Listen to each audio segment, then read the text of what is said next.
Bismillahirrahmanirrahim. Guys, this is the plasma proteins chemistry and function part 3. So I haven't changed the figure over here. This is actually part C, or you can say part 3. Textbook by Chatterjee, pages 123 to 127. Okay, and for the making of this you know this lecture, I'm greatly thankful to Dr. Dipti, and so I have just included some I have just included some of the functions of plasma proteins, but there are number of 13, 14. There are the functions, and in the end of this lecture I have given the additional resource. You can use that additional resource, and a lot of information has been taken from Dr. Dipti's lecture. Okay, so because that's the most relevant the explanation which we need to understand the plasma proteins, their chemistry as well as their functions. Now, let me start with some important points, and that is, um, that some of the terminologies I'm going to use over here. So I will also give the explanation of those, um, terminologies also. Now, functions of plasma proteins. So if we go to the slide number 2, that is the most important, some of the functions of um, plasma proteins. Number 1 is the osmotic pressure. Number 2 is the capillary membrane is permeable to crystalloids. This is the explanation which is with reference to the osmotic pressure. Now, we know that the plasma proteins, they have a very obvious role in maintenance of osmotic pressure, right? So plasma protein has important role in osmotic pressure. So the question is, what is meant by osmotic pressure? So it is a pressure which is exerted by crystalloids and colloids crystalloids like urea, sodium, glucose, etc. Now we know that capillary membrane is permeable to crystalloids, and therefore these crystalloids, they contribute less to capillary osmotic pressure. Now, as osmotic pressure, when it is exerted by colloids, and it is purely exerted by the plasma proteins, and this is about 28 millimeter of mercury, from which 19 millimeter of mercury is due to molecular effect of dissolved proteins, and only 9 millimeter of mercury is by Donan effect. Now, this is Donan effect, that is cations, positively charged ions, that is cations. They are held in the plasma by the uh, proteins. So then we come to COP. COP means colloid osmotic pressure, and this colloid osmotic pressure is inversely proportional to the molecular size and shape, and it is directly related to the concentration of the molecules, and therefore about 80% of COP, yani ke colloid osmotic pressure, is due to the protein which is known as albumin, and because they have least molecular weight and maximum concentration, and 20%, only 20% of COP, colloid osmotic pressure, is due to globulin. So, and what we learned from here, that it's the albumin, okay? 80% of the colloid osmotic pressure is mainly due to albumin, and only 20% is by the globulin. So this is the explanation of this slide number 2. Now I'll go to slide number 3. Okay, so look at the figure. Now in this figure, now this is actually the it's the illustration of all these things. Now let me explain you this figure first of all. Acha. First of all, you need to understand the importance of osmotic pressure, And whenever we talk about the importance of osmotic pressure, we should know the Starling's hypothesis. Now, we know that Starling's hypothesis means it is the net filtration through capillary membrane, and it is directly proportional to the hydrostatic pressure difference across the membrane and the oncotic pressure difference. So what is meant by oncotic pressure? Oncotic pressure is actually the colloid osmotic pressure. So now if we observe the figure, so this figure is actually showing you the net filtration pressure, which depends on capillary hydrostatic pressure.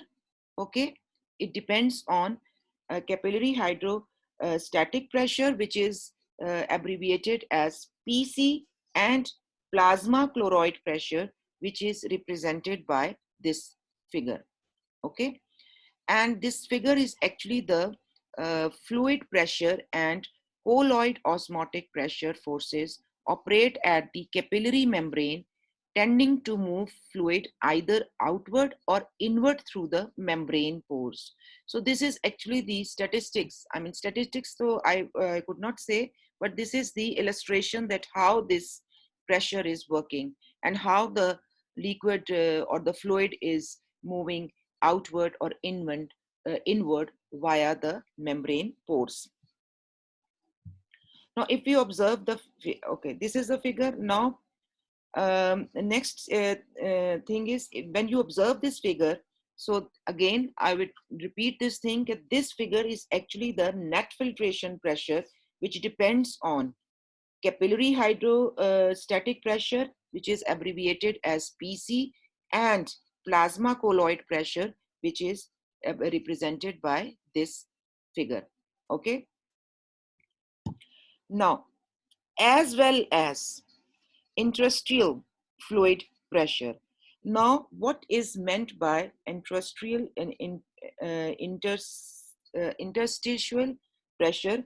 It means that this is the fluid which is found in spaces around the cells.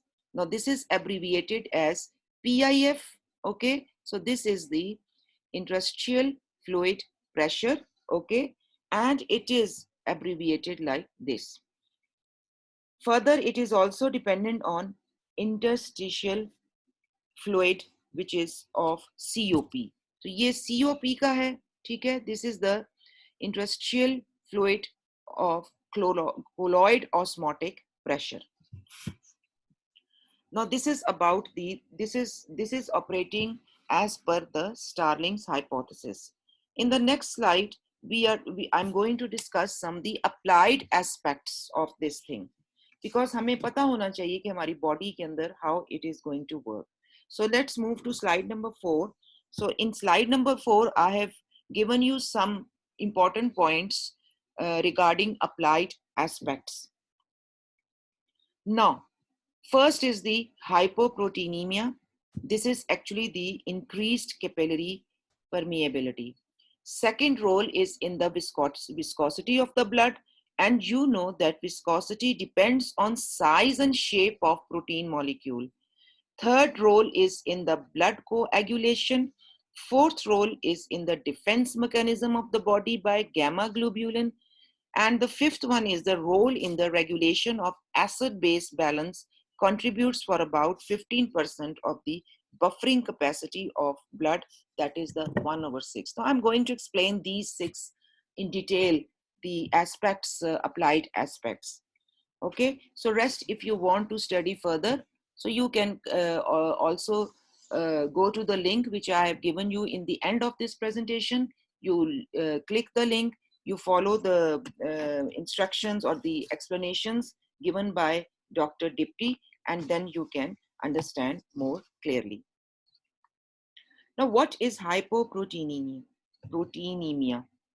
So in the case of this disease, hypoproteinemia, in the case of this disease, COP decreases, colloid osmotic pressure decreases, and due to this, filtration at arterial end is increased. you know that we have two systems in the body, arterial system and the venous system. Okay, so in case of hypoproteinemia, if this is the situation, if this is the condition, then colloid osmotic pressure decreases, and therefore filtration at arterial end is increased as compared to the absorption at the venous end, and the results appear in the form of edema.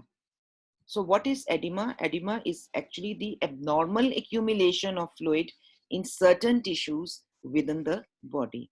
So there is another applied aspect. Whenever there is increased capillary permeability, plasma proteins are escaped from the capillary wall, and that results in edema. Again, this is so in short we can say that if there is an increased capillary permeability, then there are the chances of edema, or edema is the abnormal accumulation of fluid in certain tissues within the body. Okay, now next we go to, so this is the first function, that is the maintenance of colloid osmotic pressure. Now the second function, which is very important, and that is role in viscosity of blood. Okay, so as we know, viscosity of blood more depends on size and shape of protein molecules, and less depends on the number. So plasma proteins mainly, which is known as fibrinogen, okay, fibrinogen, globulin, they play an important role in the viscosity of blood. So these are the two very important proteins which actually they are active in the viscosity of blood. यानी कि thickness जो blood की है उनको control कौन कर रहा है? Fibrinogen and globulin. So they play an important role in the viscosity of the blood. Now the third very important function is the role in the blood coagulation. Now during blood coagulation, fibrinogen, which is a plasma protein, is converted into the fibrin, which forms fibrin meshwork. Meshwork means it's like the network. Okay, so this is very important. Fourth function is the role in defense mechanism. Role in defense mechanism of the body by gamma globulin. So this is the fourth role, okay, in the defense mechanism of the body by gamma globulin, which are also known as immunoglobulins. And as we all know, there are 5 types of immunoglobulins. Capital I, small g, capital G, this is called IgG, IgE, IgD, IgM, and IgA. And in some earlier explanations, I have given you the detail of it. This also. Then the next very important role is the acid-base balance. This is very important. Okay, so plasma proteins, they actually act as buffer, and they maintain blood pH. Now this is very important. You know that pH is very important. So these जो plasma proteins हैं, they act as the, okay, I'm sorry, the net was not working. So again, I continue from here. So I was talking about the role of these plasma proteins in the regulation of acid-base balance. Okay. Now I was talking about this thing that these plasma proteins, they are very, very important. They act as the buffer to maintain the pH of the blood. Now plasma proteins contributes for about 15% of the buffering capacity of the blood. That is about 1/6. Now these plasma proteins are amphoteric in nature. They have acidic and basic properties. So when they are when they are acting as an acidic pH, so amine group, NH2 group of the plasma protein acts as a base and accepts a proton and it is converted into NH3 positive cations. Now, when it is acting as an having alkaline pH, so COOH carboxyl group act as an acid and can donate protons, and they become anion, which is COO1 formal negative charge. So in neutral of pH, they combine with sodium. So this is about some of the applied aspects of this, I would say, for plasma proteins. Now, if we go to the slide number 5th, so here I have also written कि इनकी amphoteric nature है, and they in acidic pH, in alkaline pH, and in neutral pH, they can work very properly. अब हम इनसे हट के some of the functions जो हैं I would like to explain to you. Number one is the nutritive. So they are simple proteins and they are good source of proteins that's largely involved in the nutritive functions. It is useful in hypoproteinemia states. और वो क्या states हैं वो have already I have explained to you. Now these contribute amino acids for tissue protein synthesis. आपको पता है कि your body tissues they are mainly made up of proteins. तो यहाँ पर जो proteins का जो एक monomer है उसमें आपको पता है you know that the chiral carbon is attached to 4 different groups. One is the NH2 group, 2 is the R, 3 is the H, and the 4th one is the NH2 COOH group. Now here R is the variable. If you put, you can change the value of the R and you go to the next member of the amino acids. You know this thing very well. So the proteins, these contribute amino acids for tissue protein synthesis. This is a very important part. Then is the fluid exchange. The COP of plasma proteins plays a very crucial role in the distribution of water between the blood and the tissues. Next, मैंने आपको अभी explain किया है their buffering action. So buffering actions जो हैं, the serum proteins like other proteins, they are actually amphoteric in nature. They have the properties of acid as well as bases, and thus they can combine with acids and bases. And whenever in acidic इनका pH है, तो these NH2 group act as a base and can accept a proton and thus convert it into ammonia ions. This is the cations. And when it is in alkaline medium, the COOH group act as an acid and can donate a proton, thus leaving COO negative, that is the COON ion. So when the normal pH, when the pH of the blood is normal, the proteins act as an acid and combines with cations. Or cations we most dominantly sodium. Now we go to the 8th slide, binding and transport function. So proteins bind and transport various substances. अभी मैंने आपको explain किया earlier that they play vital role for the viscosity of the blood. So due to the presence of proteins, blood is a viscous fluid. Though important proteins हैं globulin and fibrinogen, which are large in size and asymmetrical account for the viscosity of blood. The viscosity of blood provides resistance to flow of blood in the blood vessels in order to maintain the blood pressure in the normal range.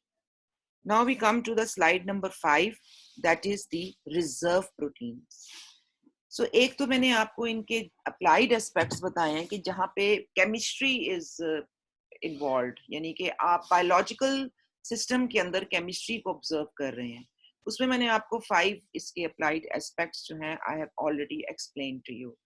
एक हम एक general इनका देख रहे हैं view general, उसमें ये nutritive आ जाती हैं, viscosity of blood आ जाती है, reserve proteins आ जाती हैं, ठीक है. इसके अलावा pH balance आ जाता है सारा.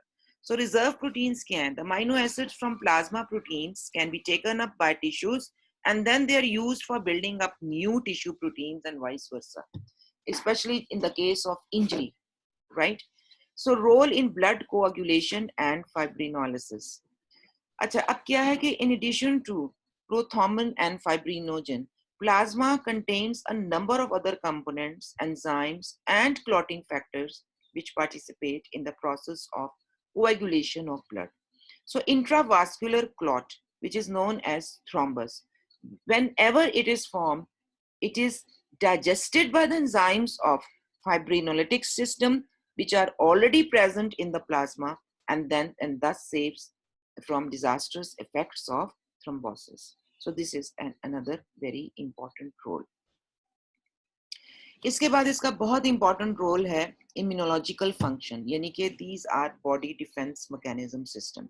इसमें गैमा ग्लोब्यूलेंस जो हैं they are present in plasma and which are antibodies and these protect the body against any kind of infection, microbial infections. So फिर ये एंजाइम्स, आपको पता है कि जितने भी all the enzymes, you know what is meant by enzymes, okay? So, and you know this thing very well, that enzymes, they are very specific, having specificity in their function, okay? So enzymes, they are also proteins. So enzymes like amylase, transaminases, dehydrogenases, lipases, and phosphatases, etc.